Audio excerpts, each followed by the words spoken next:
Isia Mombi. Oh, my name is Oja Saila. And you reading what class? My reading class is 5. Continue and pass.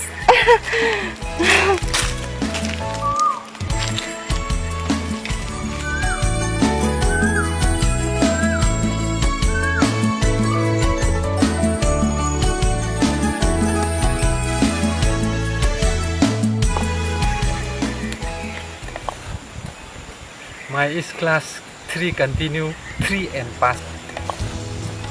Oda Saila, nupi sinse kay thiel de yon ba pot ni hai na khanbi ganu ko.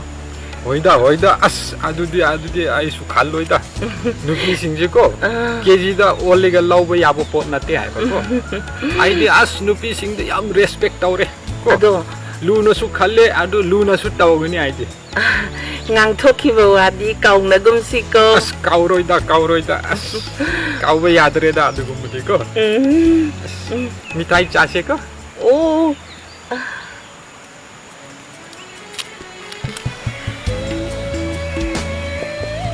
Love is blind. Yes. Blind is love.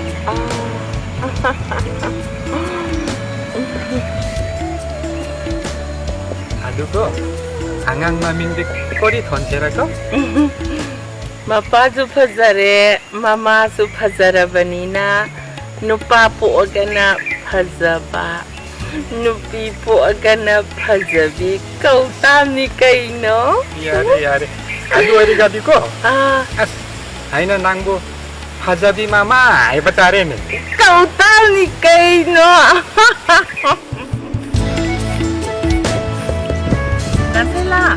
Oh, Kariyan sang thong sige. as anu chase. Nganu? Why sit pa ko? Ko riga nganu phage adu ko. Nganu chase ko. Adi yam haumi. Haubra taste tau batare ne nganu. Ai khoi lai kai da di ko. Ise mombi na nganu thong bagi khu hau si di tra loi na khai ba sa ne. Thong an si ko. Haubra ko. Yeng batare. Yeng na si.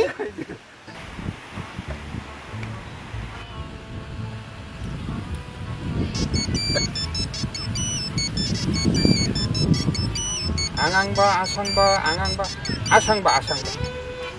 Hello. Jasila. Oh, Ay noi dala ye. as yam phare. As ai lambi do okpala ki ko. Oh, nang mo pala ye ba. Lo. Adu dia lebih dah tidak ni channel si ko. Lo. Oi, as ai hojik lake. Oja Joseph, akoi to koirak kani aire adu ai lambi da. Ai okpo chat ke ko. Hoi, okay. Joseph di. Lai masuk lak kani aire. Oh.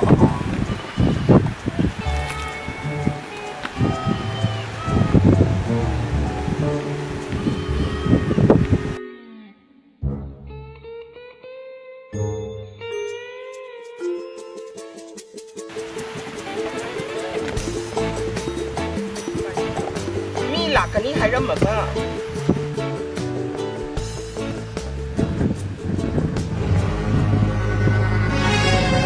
Hera, ay lay na nang na. Ato pa nupi ko ay di. Nang nating amay roy ba.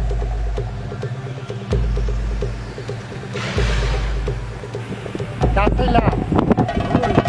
Nang nasi mari mangani kasi ni yung tadi. Adu chase arigati ko. Chase ai ko. Nang ne, sasi ya dah ba. Pubi ke so tu ba. Adu badi ne so pubi ke duga to lai dah. Oja sai lai no ko. Chase arigati wa loi. Mari mangani si manung da ne. Soi da na ta sa da ne. Sini mi ya re ha ba do da ya re ba. Yare wa loi. Nang ka koi na ba stay ta sing na ta le se ba. Atopa ma koi na mani hena pa ye ta se la. As karino da nangsu akoi do laira si airiga su nangsu laktere adu ai na kori tawni.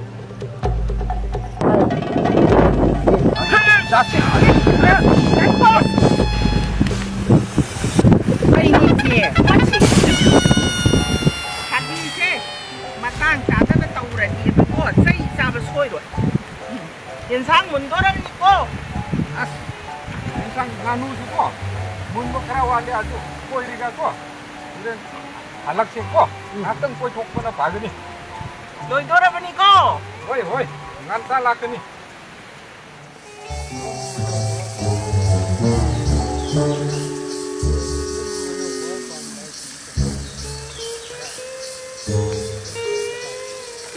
giá xe là khi mua mì nào giá xe là cái kèm đúng cái này chẳng nghe ngắm tàu xe này tàu đúng không 아래만 닫고 마툰다 짜이나 뒤에는 이거니 이런 거 giá xe là khi mua mì gì phải có 아스 파스클라스 따레 first class tare 짝 인상 동부수 하이레 마삭수 바자레 아스 마 로이나 핏따레라 아두 아스 마게 아왓 파마데 레레 curry wala curry phatre 마 로쿠리 가지고 마닝다 사운드 있네 브레이크 파트리 알고 à 아주 파트리 era hoja swam live ji swam chakhola kanjida sija gi workshop tara dreams ki workshop tara kok sanga ga break su sin to lo ya 아스 신들이가지 야드레다 브레이크 파트리 알고 마닝이고 브레이크 신나버 야드레 아도 아시다 각 family 가고 와리 타우신데 아스 nganu thong musu yam wat kani ai ya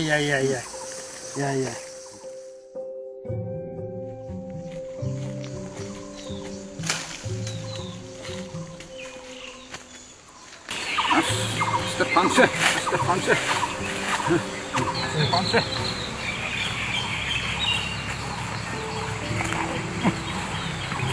ado giá xe là khi mua mì do khara di luna to biyo ko ka to karan to budi adre da sa tar di ngon ne loin ta do se aduna ne ne luna to biyo ai hai 오이다 아스 아이디고 낭부서 아이나 하이레 누비 앙앙데 아이디 누나 따오레 능시부서 능시레 하두나니 아내기 간치 마마도 마수 아이나 누만 따오비기고 라스타 마첸 그래 아주 아스 아이 타모이수소에 아주 오이리가 수 아이디 누비 앙앙데고 능시나 따오레 하고 오이 오자나 아이부도고 좀네 아코이 누파싱시고 받다보는 누파수 누피 꼬이고 마담다디고 작수 아이나 동게 비수 아이나 수게 아이레 아두가 마나 겜느니 아두가 누피도나 야레 아이도나 윰 락리가디고 합다 아마니 파자는 루나 따오레 고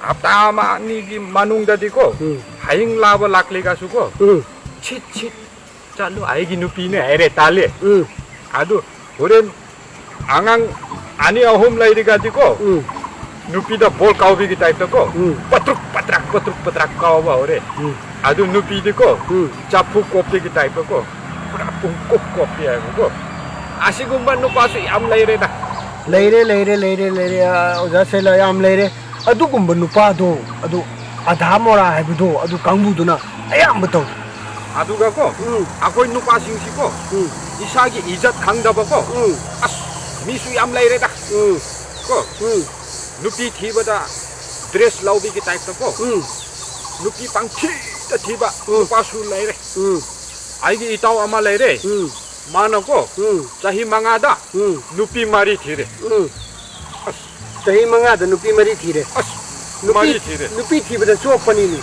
아스 야드레 아두 마나 하이레 아 마나고 누피 마리 수바 티부도 아두 백 티바 마탐다 아코이니 농마 갱나레 아두 아이나 망온다 항에 이따오 안다키 누피 티버지 까람 따오브라 아이레 아두 마나 아이레 아이레 어스 이따오 안다키 누피디 아라이브 나때 마이 쿠토에 아이레 아두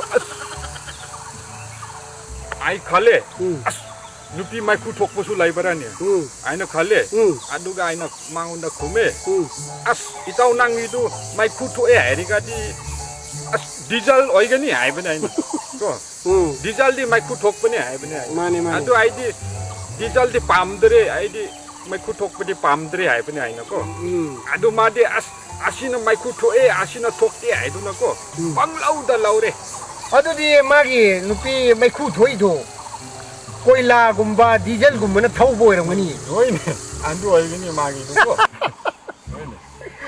아두 nupi ani ahum loan badi ko alai ba thabak ne hai ba mane mane adu mane akoi ijat hai ba si ko paisa na lai ba ya ba ko na te hai ko chumme chumme chumme oja gi do yam chumme ijat hai ba sidi sen na lei ba ya ba na te ba oja aduna tel ba punsi ma te se ijat dai ne hingaram yam chume adu oja ko nungai ba pawa ma le re ai khongjom parba sakpa kana tamme hai ba ko khongjom parba sakpa tamme oi ai di yam pa me khongjom parba se adu di oja ang ta sa odana ta se oi ne as ta se ta sakse hai ba ne sakse oja ang ta ge akoi oja na ko tambi bune adu ai phajana su ai bu su haudri adu oja na adu ta se sakpiro ta se hai ga de ai sakpe yenge ko hoi numidang waingi matam numit na chingya kung napakal nungya na che mapakuraga sana laipak manipur da purak le mapaw se kege moirang yau baga loi bi chingol latling ai da matam na numit ta khidana ahing matam oirak le doi bungo Corona matam nina Central na laira basing skim tarat le nungai re adu musom da di kam dauri o department sing na phong tha bad sulu pa chama chani launa re sing mga tara laira skim shibu napayan macha department sing na paisa kai bada lupa lising ani hong amuk kai thok khare re o laingak na mityeng changbiyu o laingak na mityeng changbiyu tarang